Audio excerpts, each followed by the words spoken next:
So people ask me all the time, what is GAAP? How does it work? What does it do? What is GAAP?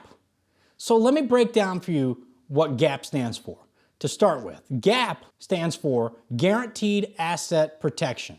And what that means is in the event of a total loss, it could be a fire, a theft, a flood, an accident, if your insurance company or someone else's insurance company offers you less than what you owe the bank, whatever your payoff is going to be, then GAAP takes care of the difference between the actual cash value offered from your insurance company and the loan balance at the bank. Now you're probably wondering, why is this important and how does GAAP really work? Well, here's why this is important.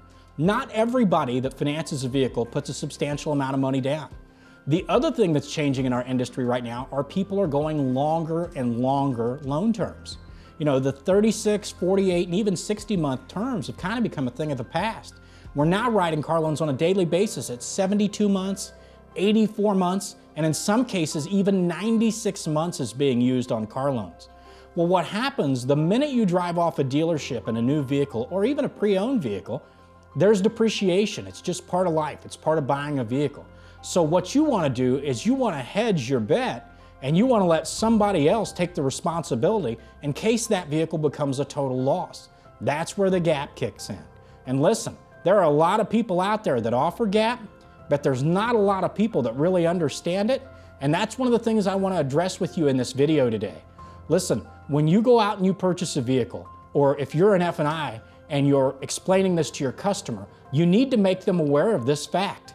If your insurance company offers you GAAP insurance, there's a good chance that it's offered under the 20% clause. If you don't know what that is, it's okay. I'm going to unpack that for you.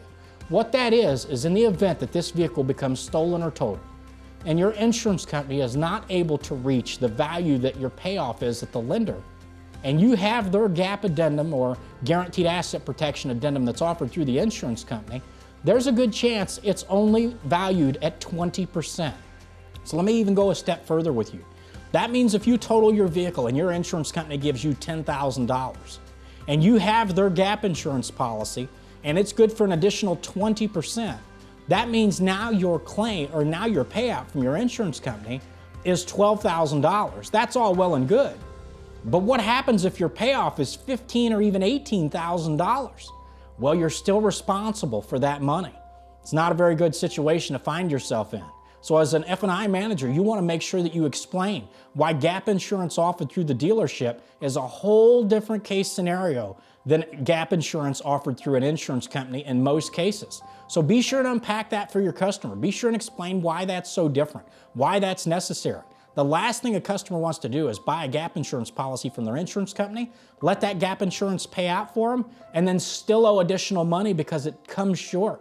Whereas GAAP insurance offered through a dealership in most cases covers up to 150% of the retail value. That's a whole lot more than an additional 20% payout. So that's GAAP, that's how it works, and this is what I want you to take away from this. When your customer mentions that, hey, we'll get that through our insurance company, it's not always the best case scenario for your customer or for your dealership.